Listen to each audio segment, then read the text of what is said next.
Hombres y mujeres libres, ¿cómo andan? Estudiando e investigando artículos relativos a la curva de Laffer para mi podcast anterior, me encontré con la vida y obra de quien podemos considerar al padre olvidado del liberalismo, Ibn Khaldun, filósofo y erudito árabe musulmán. Es considerado un precursor de la sociología histórica y un pensador social importante en el Islam. Historiador, sociólogo, geógrafo, demógrafo, economista, filósofo y funcionario musulmán de origen andaluz del siglo XIV. Nació en Túnez en 1332 y murió en Egipto en 1406. ¿Pero cómo?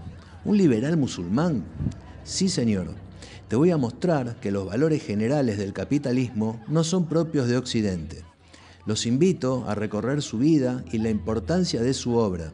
Las contribuciones de Ibn Khaldun al desarrollo del pensamiento económico, incluidas en su gran obra La Muqaddima, o también llamada Introducción a la Historia Universal, han pasado casi desapercibidas en el ámbito académico occidental.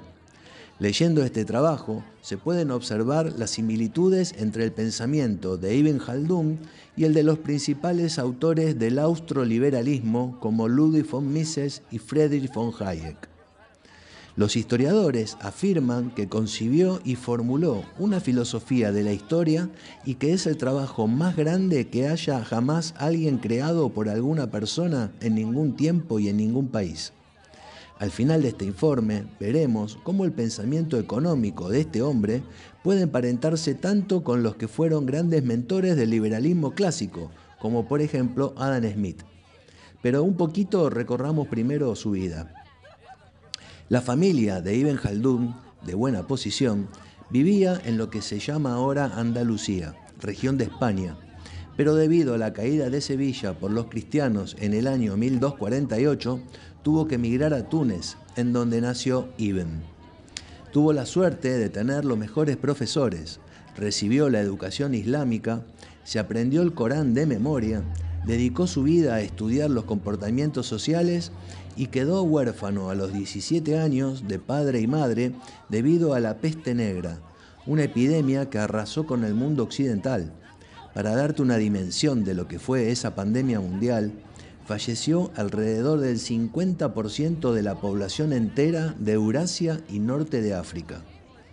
A partir de ahí, siguiendo la línea de sus padres, se dedicó a construir una línea política, en donde su vida se convirtió en una novela, ya que pasó tiempo en prisión, llegó a los puestos más altos y terminó en el exilio.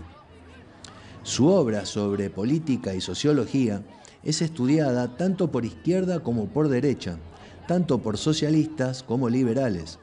Concibió la teoría del conflicto social, hace hincapié en lo que llama la necesidad de la cohesión social, solidaridad grupal o tribalismo. Cuenta que esta cohesión social se genera de manera espontánea en pequeñas tribus o familias, pero que debe ser intensificada y ampliada para que toda la sociedad actúe de esa manera. Ibn Khaldun analiza cómo esa cohesión lleva a los grupos a la toma del poder, pero ojo, que dentro de ese grupo existen semillas que generarán a posteriori la caída de ese mismo grupo. Se refiere con esas semillas a discrepancias psicológicas, sociológicas, económicas, políticas, etc., en donde se repite el ciclo, o sea, que un nuevo grupo, dinastía o imperio, más fuerte que el anterior, reemplaza al actual. Resumiendo, su teoría del ascenso y descenso de las civilizaciones influyó en el desarrollo de teorías sociológicas sobre las estructuras de poder. Ejemplo de imperios, su poder y decadencia. El Imperio Romano, el Imperio Español, el Imperio Británico, el Imperio Francés, el Imperio Estadounidense, del cual estamos presenciando actualmente su franca caída y decadencia, o la Unión Soviética, el comunismo del este de Europa, la China de Mao y una larga lista de la cual podríamos seguir. Las ideas de Ibn Khaldun no fueron tomadas estrictamente ni por la izquierda ni por la derecha en el sentido moderno, pero su trabajo ha influenciado a pensadores y corrientes que se relacionan más estrechamente con ciertos aspectos del liberalismo clásico y del conservadurismo, así como algunos enfoques en la sociología y la economía moderna. Ya llegaremos a la parte de su ascendiente en el espacio liberal, pero antes pasemos a desarrollar este informe de una manera más abarcativa. Ibn Jaldún es considerado uno de los fundadores de la sociología y de la filosofía de la historia. Su concepto de cohesión social ha influido en teorías sociológicas al explicar la importancia de mantener una estabilidad cultural en una civilización como fundamento para su prosperidad y el orden. Inculca el no perder su tradición y mantener la cohesión de grupo, y esto sin dudas fue tomado en cuenta por el conservadurismo moderno al apreciar cómo Ibn Jaldún resalta estos valores. Esta idea de cohesión de grupo y solidaridad grupal no es compatible con las ideas socialistas modernas, ya que Ibn Jaldún jamás planteó el conflicto de lucha de clases. Las ideas de Ibn Jaldún sobre la economía, en especial su análisis de cómo los impuestos altos y la centralización del poder estatal sofocan la prosperidad económica, son mucho más compatibles con el liberalismo clásico y el pensamiento económico liberal moderno. Sus advertencias sobre los peligros de la intervención estatal excesiva y su visión de que la prosperidad surge del trabajo y el comercio libre se alinean mejor con las ideas de economistas como Adam Smith y otros liberales clásicos que abogaron por la limitación del poder estatal para fomentar la libertad económica. El análisis de Ibn Jaldún de cómo las cargas impositivas afectan el crecimiento y la producción también es un precursor de conceptos modernos en economía, como la curva de Laffer, que ilustra cómo las tasas de impuestos afectan los ingresos fiscales y la actividad económica. Ibn Jaldún observa cómo la expansión del poder del Estado y el aumento de impuestos dan como resultado una decadencia económica y social. Este análisis también es más compatible con la perspectiva liberal clásica, ya que aboga por limitar el poder estatal para permitir que los individuos prosperen mediante el trabajo, el comercio y la propiedad privada. En este sentido, es claro que Ibn Jaldún no sería un precursor de ideas socialistas modernas, ya que sus advertencias van más en la línea de lo que luego serían las preocupaciones del liberalismo clásico respecto al poder centralizado y sus efectos negativos en la economía y la sociedad. Las ideas de izquierda siempre se explican como una centralización casi absoluta del poder en manos del Estado, algo alejado de las ideas de Ibn Jaldún.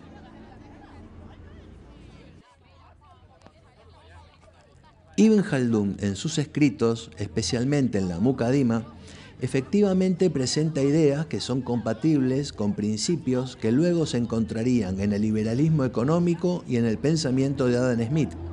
Pero no hay evidencia directa de que Smith haya tomado partes de Ibn Jaldún para su obra. Sin embargo, las similitudes son notables y es posible que ambos hayan llegado a conclusiones similares de manera independiente, o que Smith, a través de traducciones y estudios indirectos, haya estado al tanto de alguna de las ideas de Ibn Jaldún. ¿Qué ideas de Ibn Jaldún resuenan con el liberalismo económico? Por ejemplo, el papel central del trabajo y la producción. Ibn Jaldún destaca que el trabajo es la base de la riqueza y la prosperidad económica, lo que está en línea con la idea liberal de que la riqueza se crea a través del esfuerzo productivo de los individuos. Esta visión es similar a la de Adam Smith, quien argumenta en La riqueza de las naciones que el trabajo es la fuente del valor y el motor del crecimiento económico. Otra similitud es la crítica a los impuestos elevados. Uno de los puntos clave en la obra de Ibn Jaldún es su crítica a la implementación de altos impuestos por parte de los gobernantes, argumentando que esto desincentiva la producción y la actividad económica, llevando a la decadencia de las civilizaciones. Esta idea es muy cercana a lo que más tarde se conocería en la economía liberal como la curva de Laffer, que sugiere que hay un punto óptimo de tributación más allá del cual los ingresos fiscales disminuyen porque la economía se estanca. La preocupación de Ibn Jaldún por cómo la intervención estatal excesiva afecta negativamente la economía es claramente afín a los principios del liberalismo económico, que aboga por impuestos bajos y la mínima intervención estatal para asegurar un entorno de mercado libre y dinámico. También destaca la importancia del comercio y la libertad económica. Resalta el papel del comercio como fuente de riqueza y prosperidad para las ciudades y sociedades. Argumenta que las sociedades que fomentan el comercio y la producción de bienes se desarrollan y prosperan, mientras que aquellas que interfieren demasiado o que monopolizan estas actividades tienden a decaer. Este enfoque se alinea estrechamente con las ideas del libre mercado que Adam Smith y otros liberales clásicos defendieron, donde la libertad para comerciar y competir se considera esencial para el desarrollo económico y la prosperidad. Ahora bien, es notoria la similitud enunciada previamente, y varias veces la he nombrado. La pregunta es, ¿la influencia de Ibn Jaldún en Adam Smith es directa o es mera coincidencia?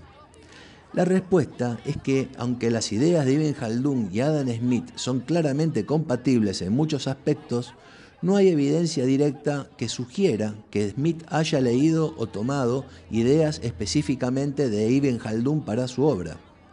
Es importante tener en cuenta que La riqueza de las naciones de Smith se escribió en 1776, mientras que la obra de Ibn Jaldún es del siglo XIV, 400 años de diferencia. Además, en la Europa del siglo XVIII, el pensamiento islámico y en particular las obras de Ibn Jaldún no eran muy accesibles o conocidas. La traducción y difusión de la Muqaddima en Occidente ocurrieron mucho más tarde. Entonces, no hay pruebas documentadas que respalden esta conexión directa entre Ibn Jaldún y Smith.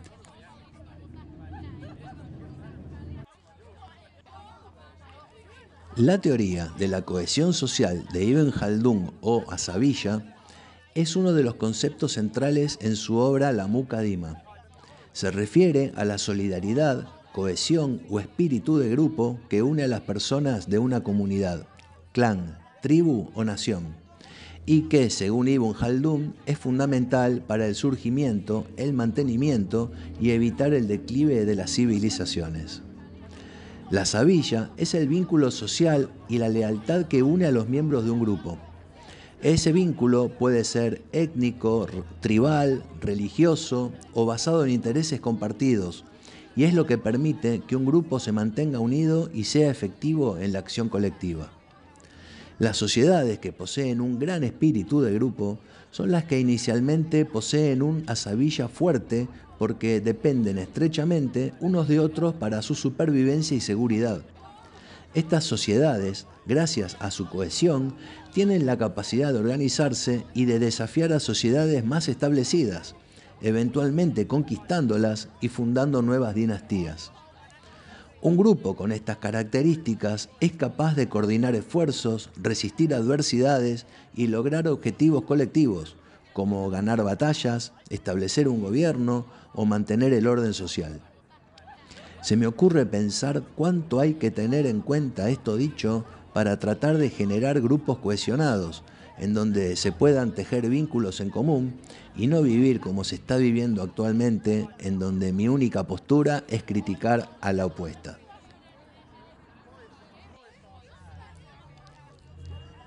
Es impresionante comparar la teoría ya descrita por Ibn Jaldún con la creación de nuevas sociedades políticas en esta era moderna y encontrar tantas aseveraciones. Ibn Jaldún sostiene que las civilizaciones pasan por un ciclo natural de ascenso, apogeo y declive, y la Asabiyya o cohesión social juega un papel central en este proceso. Durante las primeras etapas de una civilización, la Asabiyya o cohesión social es fuerte porque el grupo es pequeño, unido y comparte un propósito común. Sin embargo, a medida que la civilización crece, se vuelve más rica y sus miembros se acostumbran a una vida de confort y lujo, y la cohesión social se debilita. A medida que la élite se separa de las masas y los intereses particulares comienzan a prevalecer sobre los colectivos, la Asabiyya o cohesión social se diluye. Esto, a su vez, debilita la capacidad del grupo para defenderse o mantener el orden, lo que facilita el colapso de la civilización. El concepto de Asavilla no es solo una teoría de cohesión social, sino un marco que Ibn Jaldún usa para explicar cómo las sociedades prosperan a lo largo de la historia y declinan cuando esta cohesión social cae.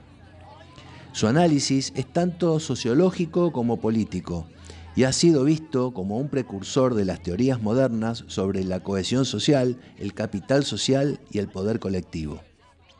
Digo yo, ¿cuántos políticos de Occidente tendrían que leer la obra de Ibn Jaldún y dedicarse entonces más a construir que a destruir? Más a disuadir que a criticar sin ton ni son. Mientras estoy elaborando este informe, no me suena en la cabeza otra palabra que no sea grieta. Acá te estamos explicando los motivos para desterrarla. Vayamos ahora a qué recomendaciones entonces propone Ibn Jaldún en su Muqaddima para evitar el declive de un imperio o nación, basadas en sus observaciones históricas y en su teoría cíclica del ascenso y caída de las civilizaciones. Algunos de los elementos clave que propone son, por ejemplo, una moderación en la imposición fiscal. Jaldún advierte que el aumento excesivo de impuestos desincentiva la producción y el comercio, lo que reduce la recaudación fiscal y debilita la economía.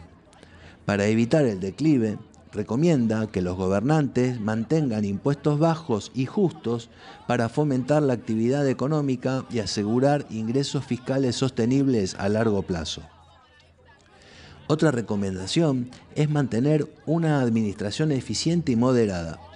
El gobierno tiene que ser simple y eficiente.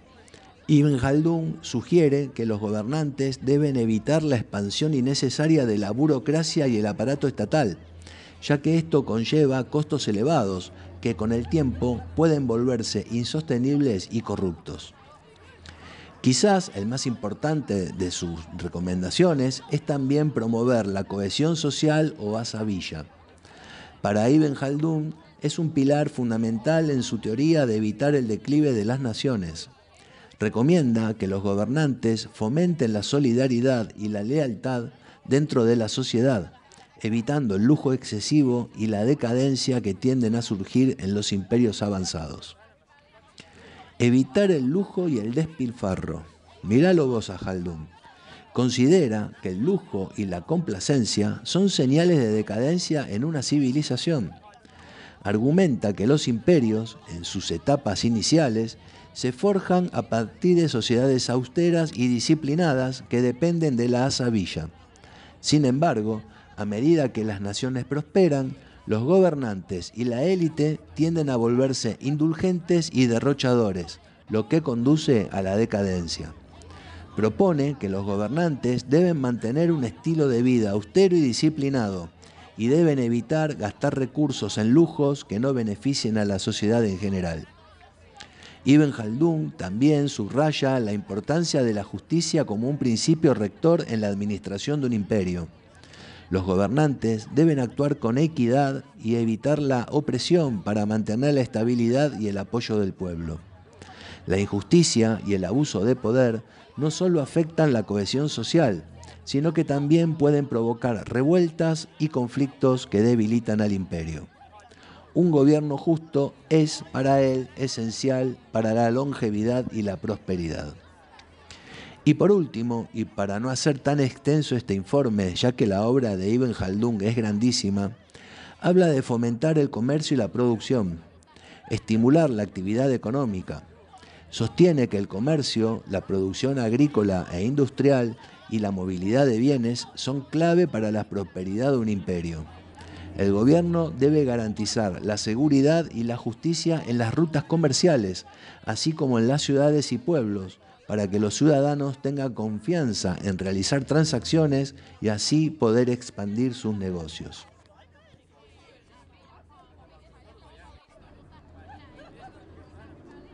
Ibn Jaldún es considerado por algunos como el padre olvidado del liberalismo, debido a varias razones que destacan la relevancia y la anticipación de sus ideas en el contexto del pensamiento liberal clásico. Aquí te dejo una conclusión que sintetiza por qué se le atribuye este reconocimiento. Hoy hemos hablado de una visión económica del libre mercado, una crítica a la carga fiscal, un enfoque en la cohesión social y el capital social, defensa de la justicia y un buen gobierno. A pesar de su influencia, la obra de Ibn Khaldún ha sido menos conocida en el contexto del desarrollo del pensamiento político occidental, debido a su origen musulmán, por lo que se lo ha llevado a un segundo plano en comparación con figuras como Adam Smith o John Locke, quienes son más comúnmente asociadas con el liberalismo clásico.